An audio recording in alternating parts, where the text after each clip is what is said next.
Good day, everybody, and welcome to this edition of High Heat, brought to you by Liberty Mutual. It's nice to have you with us here mid-May as we have some fun here with Moses Musina and, of course, Mitch Green, Elliot Cobb, the whole crew, giving you a little program here for a few minutes as we get you, hopefully, to a baseball season. All right, now, today, we'll do something different on May 14th. They're going to do a turn-back time scenario with two interesting situations. One, two players who started off with one franchise got traded back to that same city. In other words, Willie Mays with the Giants goes to San Francisco, came back with the Mets in New York, and Doc Gooden with the Mets bounced around, came back with the Yankees in New York, and two good turn-back times there. Start with Willie, who on May 11th, 1972 was traded by the Giants, Horace Stoneham, to the Mets. Joan Payson wanted Willie back in New York for Charlie Williams, who was a right-handed knuckleball pitcher, and Willie got to New York in 72. The Mets, of course, won the championship in 69, 72 with Yogi Berra managing the team, and Willie sat around, didn't do much for a couple of days, and then he was put in the lineup by Yogi against the Giants, lo and behold. On a rainy day in New York in an afternoon game, Willie led off, played first base. He walked in the first inning off sudden Sam McDowell. The Mets had a big lead. Rusty Staub at a grand slam home run. The Giants had tied the game up in the fifth inning. And then Willie got up there in the bottom of the fifth and hit a home run for the Mets. You got it. His first home run that was not in a Giant uniform. I think he hit 13 or 14 for the Mets in the 2 years he retired after the 73 season. And it turned out to be the game-winning run as the Mets beat San Francisco 5-4. The Mets at this point were 17-7, and the Giants at this point were about 10, 12 games under 500 and really struggling. So the Giants did not have Mays. I looked at the lineup. They had Bonds, Kingman, and Ken Henderson in the middle of their lineup, 3, 4, or 5. The Mets, of course, had Jim Fregosi and Jerry Grody and Rusty Staub and Mays, of course, batting leadoff. So Willie, on this day, hit the home run, of course, the great Mays, with the Mets in New York, came back, of course, and then got to the World Series in 1973 and then retired, and Yogi managed him. Fascinating about Willie, he did not get a last at bat in 73. So his first at bat as a Met, he hits the first game, he hits a home run, first at bat a walk. And his last ever game that he could have gotten at bat was the 73 World Series Game 7 against the A's in Oakland.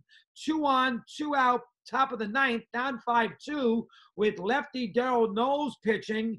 And Yogi did not pinch hit Wayne Garrett, a left-hand hitter, and he had Mays on the bench. Garrett made out, and the Mets ended up losing the World Series. A lot of Mets thought that Mays should have gotten it back. So Willie hits a home run for the Mets on this day. Of course, on this also day, Doc Gooden, who hadn't pitched in a year.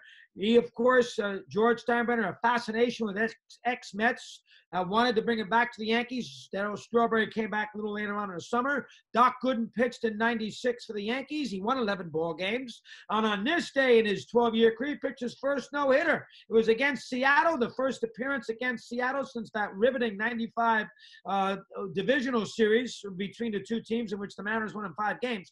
Anyway, Doc pitched against a very good Seattle lineup. A-Rod in the lineup, Jay Buhner in the lineup, Edgar Martinez in the lineup, Griffey in the lineup.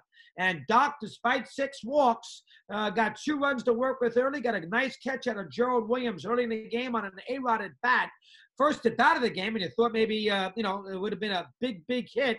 Got out of it. Nice catch, of course. I think it was the first out, not the first bat. Great catch out there by Gerald Williams. And Doc did his thing and got out of a 9th inning jam where he had some trouble. A couple guys got on base. He struck out Jay Buhner. Then Paul Sorrento on a pitch that he could have mashed. He, of course, left-hand hitting first baseman, popped up in a 10-18 at night on this May 14th day. Doc Gooden made Derek Jeter made the catch in short left center field to preserve Gooden's first and only no-no. The Jim Abbott pitched a no-no on Labor Day weekend against the Indians 3 years prior to that. Obviously, Gooden here on this day. Gooden did not do much, and he wasn't on the Yankee postseason roster.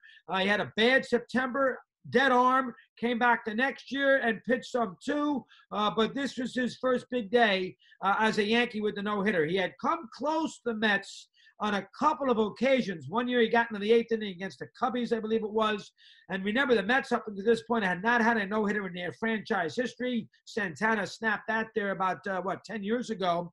And Gooden, who was a great Met pitcher, as we all know, came close, didn't get the job done, and then had to bother the Met fans. Moses was our guy, who's a huge Met fan. And then Gooden pitched his no-hitter for the Yankees on this May Day against a very good offensive team in Seattle in 1996. Yankees, of course, that went on to win a championship. So two great players who started their careers in New York for different franchises, came back for a different New York franchise to do some great things. Willie's homer and Doc's no-no. That's where we are on a Turn Back Time special on this 14th day of May. Great job out of Moses and our good buddies Mitch Green. Thank you for Liberty Mutual.